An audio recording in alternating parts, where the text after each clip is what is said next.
क्या 2025 तबाही का साल है? क्या 2025 बर्बादी का साल है? हर सुबह अखबार खोलो तो बस बर्बादी और तबाही की खबरें। टीवी देखो तो बर्बादी और तबाही के वीडियोस दिखाई पड़ते हैं। हर रात सोने से पहले इस बात का डर होता है कि पता नहीं सुबह भगवान कौन सी आपदा आ जाए। पंजाब डूब रहा है, अफगानिस्तान कांप रहा है, सूडान में मलबा बरस रहा है, हिमाचल बह रहा है, गुड़गांव तैर रहा है और माता वैष्णो देवी का धाम, वहां तो आस्था भी मलबों में दब गई है।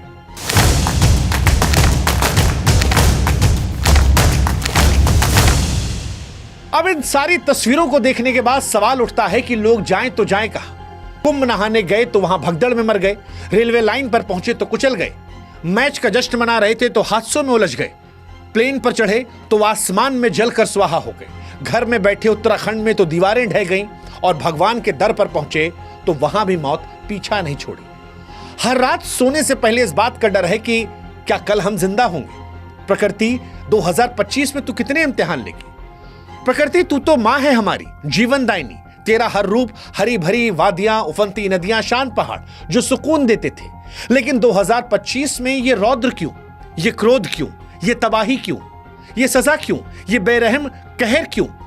कहीं पर भूकंप, कहीं चीखें, कहीं सैलाब, कहीं भूस्खलन, कहीं मलबा, कहीं आस्था की राह पर मौत। और आज इसीलिए हम कह रहे हैं 2025 बस कर, क्योंकि हम थक चुके हैं, हम हार चुके हैं।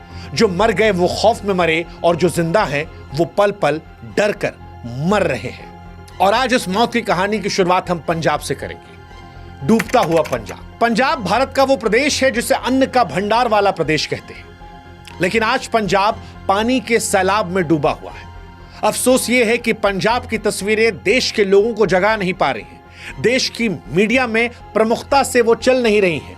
सतलुज से लेकर ब्यास और रावी नदियां उफान पर हैं। अगस्त सितंबर 2025 में भारी बारिश और भागड़ा, पौंग और रणजीत सागर डैम से छोड़े गए पानी ने तबाही मचा कर रख दी है। गुरदासपुर से लेकर कपूरथला, फिरोजपुर, होशियारपुर, तरनतारन और फजिल्का जैसे जिले सबसे ज्यादा प्रभावित हैं। 1300 से ज्यादा गांव ऐसे हैं जो पूरी तरह जलमग्न हो गए हैं। 3 लाख एकड़ से ज्यादा फसलें बर्बाद हो गई हैं। 30 लोगों की मौत हो चुकी है। 2.5 लाख से ऊपर लोग हैं जो बेघर हो गए हैं। लोग अपने घरों, खेतों को छोड़कर गुरुद्वारों में, अस्थायी शिविरों में शरण ले रहे हैं। वो किसान जो दिन रात मेहनत करके देश का पेट पाल रहे थे, आज वो भूखे हैं। उसका खेत पानी में डूबा है, घर बह गया है। एक किसान ने कहा कि हमारे साल भर की कमाई इन खेतों में लगी थी, अब सब कुछ बह गया है।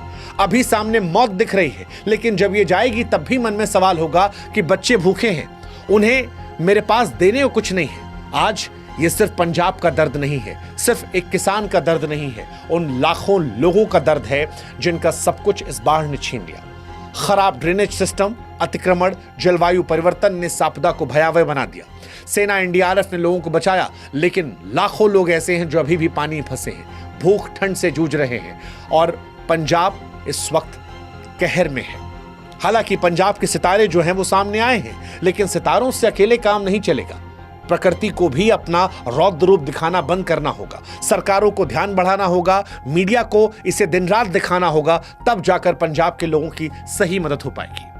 लेकिन मदद की गुहार में अफगानिस्तान भी है, क्योंकि अफगानिस्तान में जमीन कांप रही है, उम्मीदें टूट रही हैं। अफगानिस्तान एक ऐसा देश है जो पहले से ही युद्ध, गरीबी, अस्थिरता से जूझ रहा है, अब प्रकृति की मार भी झेल रहा है। तालिबान के शासन के बाद दुनिया ने अफगानिस्तान से मुंह मोड़ लिया था। दुनिया ने उनको साथ देना, पैसा देना बंद कर दिया था। लेकिन सितंबर 2025 में जो 6 रिक्टर स्केल पे भूकंप आया, उसने तबाही मचा दी। भूकंप का केंद्र जो है वो 10 किलोमीटर नीचे था, जिसने विनाशकारी शक्ति को और बढ़ाया। और हालत यह है कि 1000 से ज्यादा लोगों की मौत हो चुकी है, 2500 से ज्यादा लोग जो हैं वो घायल हैं।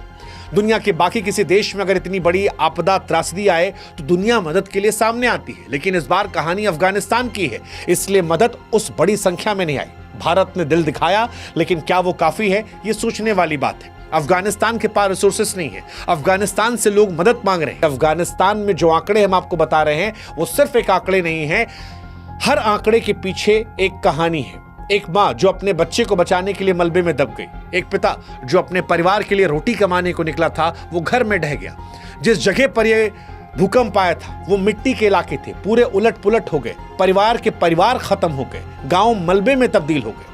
अफगानिस्तान की फॉल्ट लाइन, खराब बुनियादी ढांचा, पहले से कमजोर अर्थव्यवस्था ने इस आपदा को और भयानक बना दिया। राहत कार्य चल रहा है, लेकिन सड़कें, बिजली, संचार व्यवस्था ध्वस्त हो चुकी है। लोग ठंडी रातों में खुले आसमान के नीचे सो रहे हैं, बिना खाने, बिना पानी। भारत ने मदद का हाथ बढ़ाया, लेकिन चुनौतियां इतनी बड़ी हैं कि राहत कार्य फिलहाल वहां बौने पड़ गए हैं। लोग वहां कह रहे हैं कि सब खत्म हो गया। लोगों ने अपने बच्चों को अपनी आंखों के सामने मलबे में दबते हुए देखा। अब शब्द नहीं बचे हैं। ये दर्द आज सिर्फ एक व्यक्ति का नहीं, बल्कि उस देश का है, उस अफगानिस्तान का है जो दुनिया से पहले ही कट चुका था। अब वो टूट रहा है और आज वो प्रकृति से सवाल पूछ रहा है कि हे प्रकृति, हे ऊपर वाले, हे अल्लाह, इतना गुस्सा क्यों? अफगानिस्तान से इतनी ज्यादा नाइंसाफी क्यों? वैसे नाइंसाफी सूडान में भी हुई है। सूडान में गृहयुद्ध और भुखमरी पहले से ही लोगों को तोड़ रही थी। 2025 में भारी बारिश ने भूस्खलन का कहर बरपाया। पहाड़ी इलाकों में मलबा गिरने से गांव के गांव तबाह हो गए। आधिकारिक आंकड़ों की माने तो 1000 से ज्यादा लोग ऐसे हैं जो मलबे में दबकर मर गए। एक गांव पूरा का पूरा तबाह हो गया। उस गांव में सिर्फ एक व्यक्ति जिंदा बचा। आप सोचिए, एक ऐसा गांव जहां हजारों सैकड़ों लोग थे, हंसते खेलते बच्चे, मेहनत करते किसान, उम्मीदों से भरे परिवार, लेकिन पल भर में सूडान में सब खत्म हो गया। तस्वीरें ऐसी हैं कि कलेजा मुंह को आ जाए। मलबे के नीचे दबे लोग चीखते रहे, लेकिन उनकी आवाजें धीरे धीरे खामोश हो गई। एकमात्र बचे इंसान की कहानी दिल दहला देती है। वो इंसान कहता है कि मैं खाना खा रहा था, अचानक जमीन हिली और सब कुछ तबाह हो गया। मैं तो बच गया, लेकिन मेरे बीवी, बच्चे, दोस्त, परिवार वाले, गांव वाले सब खत्म हो गए। आज सूडान में एक व्यक्ति कहानी सिर्फ उस व्यक्ति कहानी नहीं है, बल्कि पूरे समुदाय का दर्द है जो सिर्फ यादों में बचा है। सूडान में कमजोर बुनियादी सुविधाएं, खराब सड़कें, राहत कार्यों में देरी ने इस आपदा को भयावह बना दिया। लोग मलबे में फंसे रहे, मदद नहीं पहुंची। जलवायु परिवर्तन, अवैध खनन ने पहाड़ों को कमजोर किया, जिससे भूस्खलन की तीव्रता बढ़ी। और सवाल यही कि प्रकृति इतनी बेरहमी क्यों? वैसे सवाल जिस भगवान से हम पूछते हैं, अगर उस भगवान के दर पर भी घटनाएं हो जाएं तो क्या करें? क्योंकि आस्था पर मलबे कहर वैष्णो देवी माता के दर पर दिखाई पड़ा। जम्मू कश्मीर के रियासी जिले में वैष्णो देवी मार्ग पर 26 अगस्त को भूस्खलन हुई और इसने आस्था को मलबे में तब्दील कर दिया। अर्धकुंवारी के पास, इंद्रप्रस्थ भोजनालय के पास भारी बारिश चलते पहाड़ से मलबा पत्थर गिरा। उस समय सैकड़ों श्रद्धालु जय माता दी करते हुए माता वैष्णो देवी के धाम जा रहे थे, लेकिन अचानक से इस हमले में 34 लोगों की मौत हो गई। 18 महिलाएं थीं, 20 से ज्यादा लोग घायल हैं, कई मलबे में फंसे हो सकते हैं, परिवार के परिवार खत्म हो गए। एक प्रत्यक्षदर्शी ने कहा कि मैं दर्शन करके लौट रहा था, लोग चिल्ला रहे थे, मैंने देखा पहाड़ से बड़े बड़े पत्थर गिर रहे थे, मैं तो बच गया, लेकिन मेरे पीछे कई लोग मलबे में दब गए। यह हादसा नहीं, बल्कि लाखों श्रद्धालुओं के लिए सदमा है जो आस्था के साथ मां के दर्शन करने आते हैं। मृतकों में उत्तर प्रदेश, राजस्थान, पंजाब, दिल्ली, महाराष्ट्र के कई लोग शामिल थे। जम्मू कश्मीर में रिकॉर्ड बारिश हो रही है। 380 मीटर बारिश, जो 1910 के बाद सबसे ज्यादा थी, नदियों को तूफान में ला दिया। झेलम, तवी, चिनाब नदियां आज खतरे के निशान के ऊपर बह रही हैं। जम्मू कटरा हाईवे बंद है, 58 ट्रेनें रद्द हैं, कई पुल बह गए हैं, वैष्णो देवी की यात्रा स्थगित कर दी गई है और श्रद्धालु जम्मू रेलवे स्टेशन पर फंसे हुए हैं। एक यात्री ने कहा, हम 2 दिन से कटरा फंसे थे, हमसे कहा गया जम्मू से ट्रेन मिलेगी, लेकिन कोई साधन नहीं है। जो बचे हैं वो घर कैसे लौटे, उन्हें ये तक पता नहीं है। यही कहानी हिमाचल की भी है। वो सुंदर सा प्रदेश जहां भारी बारिश और बादल फटने घटनाओं ने जनजीवन को तहस नहस कर दिया। हिमाचल में फिलहाल रेड अलर्ट है। जून से लेकर सितंबर 2025 तक 91 फ्लैश फ्लड, 45 बार बादल फटने घटनाएं, 95 बड़े भूस्खलन दर्ज हुए।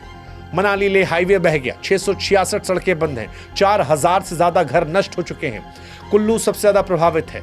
अगस्त में 1948 के बाद सबसे ज्यादा बारिश हुई है। घर, होटल, परिवार, गांव सब बह रहे हैं, लोग बेघर हैं। मौसम विभाग कह रहा है अभी भी बारिश होगी। राहत बचाव कार्य चल रहे हैं, लेकिन इलाका पहाड़ी है, इसलिए संसाधन पहुंचाना मुश्किल है। कैसे बचेंगे कुछ नहीं पता। जिंदगियां थम गई हैं, प्रकृति अपनी सबसे चरम मार दे रही है। हालांकि पहाड़ी इलाके ही नहीं, शहर भी डूब रहे हैं। गुड़गांव, वो शहर जिसे आधुनिक भारत का प्रतीक माना जा रहा था, वो गुड़गांव जहां पर सैकड़ों करोड़ रुपए में घर मिलते हैं, आज वहां नदियां बह रही हैं। बाढ़ ने कहर बरपाया है। यमुना, हिंडन नदियों का जलस्तर बढ़ने से गुड़गांव जो है वो पानी पानी हो गया है। लोग कह रहे हैं घरों में पानी है, कार सड़कों पर तैर रही है, रात से लोग छतों पर बैठे हैं। खराब ड्रेनेज सिस्टम और अतिक्रमण ने शहर को बाढ़ में ढकेल दिया है और चारों तरफ सिर्फ गुड़गांव में तबाही के निशान हैं। वो गुड़गांव जो आधुनिक भारत का प्रतीक था, आज अपनी दुर्दशा पर रो रहा है। गुड़गांव में वो लोग जो सैकड़ों करोड़ रुपए खर्च कर गए थे, आईटी हब मान रहे थे, वो आज कह रहे हैं ये कैसा विकास है जिसने विनाश का इंतजाम कर दिया है। सच कहें तो 2025 एक ऐसा साल भरकर उभरा जिसका इतिहास शायद तबाही का साल कहकर याद किया जाएगा। ये साल न केवल प्राकृतिक आपदाओं का गवाह बना, बल्कि मानवता के लिए कठोर सबब बन गया।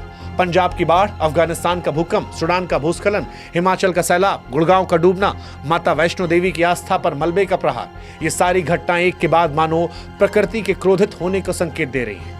हर घटना ने न सिर्फ जिंदगियां छीनी, बल्कि लाखों लोगों की उम्मीदें, सपने, विश्वास को भी मलबे में तब्दील कर दिया। ये आपदाएं केवल संयोग नहीं है, इसके लिए हम भी जिम्मेदार हैं। वो जलवायु परिवर्तन, जंगलों की कटाई, अवैध खनन, अनियोजित शहरीकरण, बेतहाशा विनाश विकास के नाम पर। वो पंजाब का किसान जिसके खेत अब पानी की कब्र बन गए हैं। अफगानिस्तान में गरीब जो युद्ध के बाद प्रकृति की मार से टूटा है। सूडान का ग्रामीण जिसके गांव में सिर्फ एक व्यक्ति जिंदा बचा। वैष्णो देवी का श्रद्धालु जो मां के दर्शन करने की उम्मीद से मलबे में दब गया। ये सारी कहानियां सिर्फ एक सत्य की तरफ इशारा करती हैं कि प्रकृति आज बर्दाश्त नहीं कर रही। प्रकृति अपना कहर बरपा रही है। 2025 ने हमें सिखाया कि लापरवाहियां कितनी भारी पड़ सकती हैं, और अब ये साल हमें बता रहा है कि सुधर जाओ इंसान, वरना प्रकृति अपने पर आई तो सब कुछ बर्बाद कर देगी। लालच छोड़ दो, पर्यावरण को बचा लो, प्रकृति के साथ सामंजस्य बिठा लो। प्रकृति, हम भी आपसे कहेंगे कि बस कर दे, सुधरने का मौका दे, हमें जीने का मौका दे। 2025 को और सजा मत दे। थक चुके हम, बहुत हुआ, अब इस डर में जिया नहीं जाता। कब खत्म होगी 2025 की तबाही, ये सवाल हर सुबह हर रात परेशान करता है हमें, हमारे अपनों को लेकर, हर रोज, हर रात, हर दोपहर। 2025 को लेकर आप क्या सोचते हैं, हमें कमेंट सेक्शन में जरूर बताइएगा।